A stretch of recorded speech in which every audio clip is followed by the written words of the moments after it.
各位網友，呢條片我哋講一講教宗方濟各逝世。呢位來自拉丁美洲嘅傳統教宗，佢係改變咗羅馬天主教會嘅。梵蒂岡宣布羅馬天主教第266任教宗方濟各 Pope Francis 病逝，享年88歲。教廷聲明表示，方濟各喺復活節星期一4月21日羅馬時間7點35分回到天父嘅家。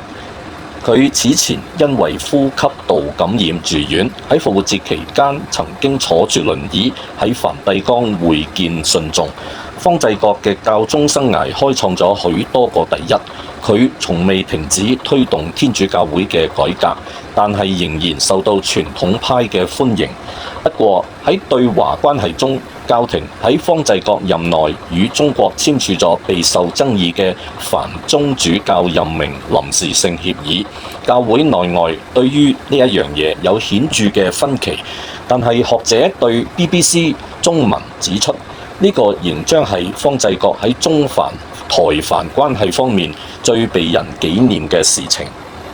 方濟各係首位來自美洲或者南半球嘅教宗。喺敘利亞出生嘅額我略三世 Gregory 三世呢，於公元741年去世之後，羅馬主教之位便一直由歐洲人擔任。佢亦都係首位出身耶穌會嘅教宗。耶穌會喺歷史上曾經受到羅馬嘅戒備同埋猜疑。方濟各嘅前任本篤16世係近600年以嚟首位在世退位嘅教宗，呢個使得梵蒂岡花園喺近10年間同時容納咗2位教宗。方濟各原名係阿根廷嘅貝爾格里奧樞機主教，佢喺2013年當選教宗嘅時候已經年過70。好多天主教徒原本以為新任教宗會係一位較年輕嘅人。貝爾格里奧展現出兼顧各方嘅形象，喺性議題上堅守正統立場，以迎合保守派，同時以開放嘅社會正義觀點吸引改革派。人們都希望佢嘅非傳統背景能夠為梵蒂岡帶來活力，重振佢哋嘅神聖使命。但係喺梵蒂岡內部官僚體系中，方濟各嘅部分改革舉措遭遇阻力。而佢嘅前任於2022年去世嘅本篤16世仍然深受傳統派嘅擁護。由當選嗰一刻起，方濟各就表明自己將有所不同。佢係與樞機主教會面嘅時候，並未端坐於教宗寶座，而係站立與人交談。2013年3月13日，方濟各企喺俯瞰聖伯多祿廣場嘅陽台上，身着素白色嘅法衣，並且選擇咗新嘅名號，以紀念13世紀嘅傳教士暨動物愛好者聖方濟各。佢決定選擇謙遜，而非浮華與奢華。佢拒絕乘坐教宗專用嘅轎車，而係堅持同其他樞機主教一齊搭巴士返屋企嘅。呢位新教宗為全球12億嘅天主教徒確立咗一項道德使命。佢曾經話：我幾希望見到一個貧窮嘅教會，為貧困者而存在。方濟各本名叫做豪爾赫馬里奧貝爾格里奧，又譯白哥略伯格里奧。佢喺1936年12月17日出生喺阿根廷布宜諾斯艾利斯，係家中5名子女中嘅長子。佢嘅父母係躲避法西斯政權嘅迫害，由意大利逃難至到阿根廷。年輕時嘅貝爾格里奧熱愛探戈舞，亦都係當地足球俱樂部聖羅倫素嘅支持者。佢曾經因為嚴重肺炎而爭啲喪命，並且接受手術切除咗部分肺葉，呢個使得佢終生都容易受到感染。年老之後，佢仲因為右膝疼痛而備受困擾，形容呢一個係一種身體上嘅屈辱。年輕時，佢曾經喺夜總會擔任保鏢，佢做過清潔工，後來修畢一個化學技術員嘅文憑。佢曾經喺一家工廠工作，與艾斯特巴列斯特里諾共事。後邊嗰個人曾經致力於反抗阿根廷軍事獨裁政權，最終遭受酷刑，遺體至今下落不明。之後佢加入耶穌會攻讀哲學，並教授文學與心理學。10年之後，佢被晉鐸並迅速升遷，喺1973年成為耶穌會阿根廷省長上。有一啲人認為佢未能夠充分反對阿根廷軍政府嘅殘暴統治，佢被指控與阿根廷康莊戰爭期間軍方綁架2名神父嘅事件有所牽連。喺1976年至到1983年間，有幾千人遭受酷刑、被殺害或者失蹤。呢2名神父遭受酷刑折磨，但係最終被發現嘅時候仍然存活。當時佢哋被大量鎮靜劑麻醉，而且幾乎赤身裸體。貝爾格里奧被指控並未通報當局。呢2位神父喺貧民區嘅工作已經獲得教會批准。如果指控屬實，呢個意味住佢間接將佢哋拋棄俾死亡小隊。然而佢對於呢樣嘢堅決否認，並堅稱自己曾喺幕後努力營救佢哋。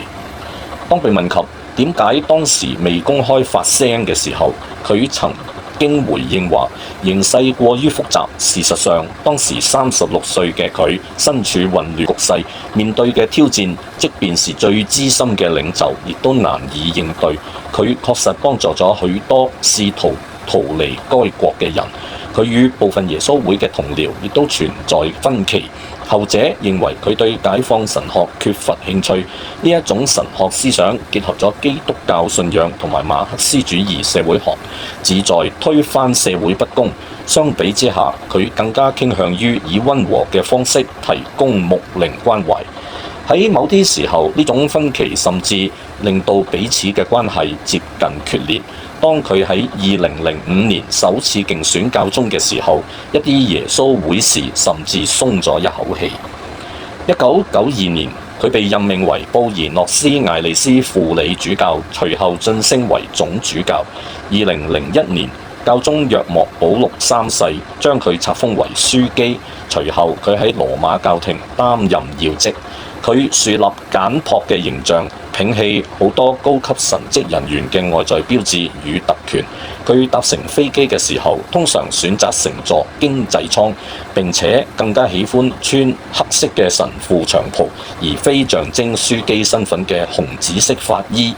喺講道中，佢呼籲社會包容，並批評政府忽視窮人。佢話：我哋生活喺世界上最不平等嘅地區，呢度嘅經濟增長最快，但係喺減少苦難方面最少。作為教宗，佢致力於修補與東正教會長達1000年嘅裂痕。為咗表彰呢一個努力，自從1054年東西教會大分裂以來，君士坦丁堡宗主教首次出席咗新任教宗嘅就職典禮。方濟各與聖公宗、路德宗同埋維理公會展開合作，並成功說服以色列與巴勒斯坦總統同佢一同祈禱和平。喺伊斯蘭激進分子發動襲擊之後，佢強調唔應該將伊斯蘭教與暴力劃上等號。佢表示，如果我要談論伊斯蘭暴力，咁我亦都必須談論天主教暴力。喺政治上，佢支持阿根廷政府對福克蘭群島嘅主權聲索。喺一次宗教儀式上面，佢話：我哋來此為逝去嘅英魂祈禱，嗰啲為咗捍衛祖國、奪回屬於佢哋嘅土地而奮戰嘅人。此外，身為講西班牙語嘅拉丁美洲人，佢喺美國政府推動與古巴嘅歷史性和解過程中，發揮咗關鍵嘅調解作用。好難想像一位歐洲出身嘅教宗能夠擔當如此重要嘅外交角色。喺方濟各任內，梵蒂岡與中國達成並3次續簽有關中國天主教主教任命嘅臨時協定，呢個係中梵關係過程中嘅緩慢進展。梵蒂岡與台灣嘅外交關係一直係中梵關係發展嘅障礙之一，而方濟各領導下嘅梵蒂岡喺2018年與北京訂立每2年更新一次嘅臨時協定，被視作雙方關係開始發生微妙轉變。喺之前，喺中國效忠教宗嘅地下教會同埋政府主導嘅官方天主教機構一直分裂。簽署協定之後，雙方均認可教宗係羅馬天主教會嘅最高領導人，而且對中國主教嘅任命有最終決定權。但係同時商定中梵喺主教任命上進行合作。香港理工大學應用社會科學系助理教授莫哲偉博士長期研究中梵台梵關係，佢對 BBC 中文講：2018年簽訂協議打後，確實有多名新主教獲祝聖就職，而且起碼表面上係雙方都同意同埋認可嘅人選，亦有個別地下主教公開就職，教廷亦成功以協議框架為工具，保持同北京談判。然而，協議亦都造成新問題，包括因為內容保密，令地方當局以及某些別有用心嘅人士能借協議之名，迫使某些地下團體轉為地上。呢一份協議喺關注中國人權狀況嘅教會人士之間引起反彈，其中香港榮休主教陳日君樞機便曾公開批評教廷負責教會、負賣教會啊。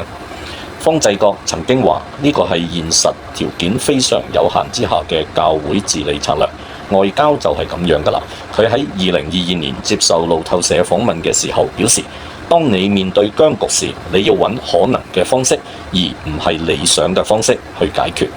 佢將呢樣嘢比作天主教會喺東歐劇變前所採取嘅策略。1960年至1970年代嘅兩任教宗聖若望23世同埋保祿6世，同埋東歐共產主義國家訂立一系列時常令人側目嘅協議，並已在冷戰時期令天主教會喺呢啲國家得以存活，並減少教徒所受嘅迫害。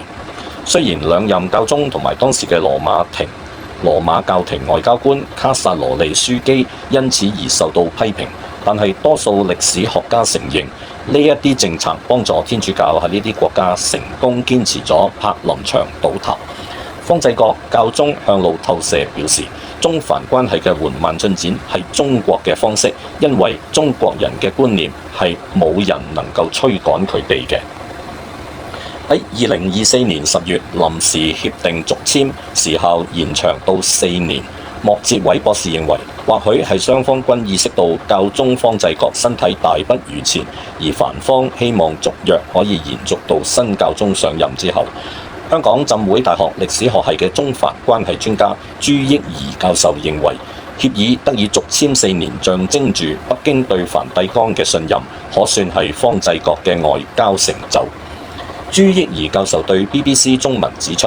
世人將紀念教宗方濟各希望同時同北京與台北建立友好關係嘅真誠態度。佢渴望了解中國文化並尋找促進雙方關係嘅方法。佢高調尋求與中國教會建立良好關係。教宗稱維吾爾人遭迫害，中國批無事實根據。疫情封控下，上海佘山朝聖受阻，教宗向中國教徒致意。教宗方濟各對中國仁慈談話引發爭議。教宗方濟各欽佩中國，並希望中梵開展對話。台灣主教話，教宗唔會放棄台灣。喺好多教會教義上，方濟各堅守傳統立場。與佢喺修道院學習嘅奧斯瓦爾多穆斯托蒙直表示，方濟各喺安樂死、死刑、墮胎、生命權、人權以及神職人員獨身制等議題上，與若望保祿二世一樣毫不妥協。佢認為教會應該接納所有人，不論其性傾向係什麼，但佢堅持認為同性伴侶領養孩子係對兒童嘅歧視。方濟各對某啲類型嘅同性結合表示支持，但佢唔贊成將其稱為婚姻。佢表示咁樣做將係試圖破壞上帝嘅計劃。2013年剛當選教宗後不久，佢便參加咗羅馬嘅反墮胎遊行，呼籲捍衛未出生胎兒嘅權利，並強調生命應該從受孕嗰一刻起便受到保護。佢曾經敦促婦產科醫生依照良心行醫，並在愛爾蘭舉行墮胎公投時發出呼籲，希望當地民眾保護弱勢群體。佢堅決反對女性晉鐸，並強調若望保祿二世已明確排除呢一個可能性。此外，儘管佢最初似乎認可避孕可用於預防疾病，但係佢仍讚揚教宗保祿六世嘅相關教義，警告避孕可能導致女性淪為男性嘅滿足工具。2015年，方濟各喺菲律賓對信徒表示，避孕導致家庭因缺乏子女而被摧毀。喺佢睇嚟，真正具有破壞性嘅並非子女嘅缺失本身，而係人們刻意選擇不生育嘅決定。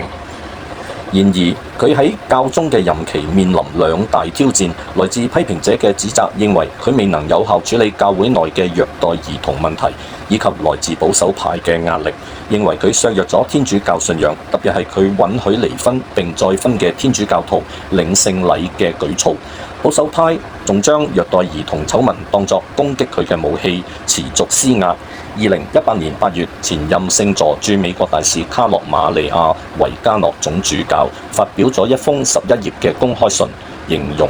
同向教宗宣戰。佢喺信中表示，梵蒂岡曾經收到多次警告，涉及前樞機主教湯馬斯·麥卡里克嘅不當行為。據指控，麥卡里克長期虐待成年人同埋未成年人。然而，維加諾聲稱，教宗方濟各明知麥卡里克嘅劣跡，仍然將其視為心腹顧問。維加諾認為唯一嘅解決方案就係教宗方濟各應該辭職。維加諾仲指控呢一啲同性戀勢力利用秘密與謊言，就好似章魚嘅觸手一般，正逐步扼殺整個教會。呢場爭議一度威脅到教會嘅穩定，最終經梵蒂岡調查，麥卡里克於2019年2月被剝奪神職。喺新冠疫情期間，方濟各取消咗佢喺聖伯多祿廣場嘅例行公開露面，以防止病毒傳播。佢並以道德領袖嘅身份發聲，強調接種疫苗係每個人嘅責任。2022年95歲嘅本篤16世逝世，方濟各成為100多年來首位親自為前任教宗舉行葬禮嘅教宗。呢個時候，佢自身嘅健康狀況亦都開始惡化，並多次住院治療。然而，佢仍堅持推動全球和平以及跨宗教之間嘅對話。2023年，佢前往南蘇丹進行朝聖之旅，懇求當地領導人結束衝突。佢亦都呼籲停止俄烏戰爭，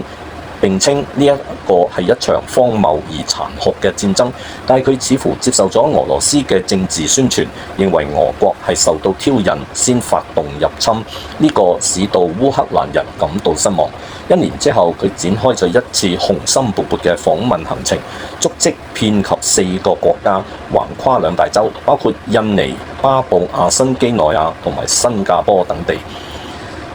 當豪爾克馬里奧貝爾格里奧登上聖伯多祿寶座嘅時候，佢決心推動變革。或許有人希望佢係一位更具自由派色彩嘅領袖，而批評者就認為佢應對神職人員性侵問題上表現唔夠強硬。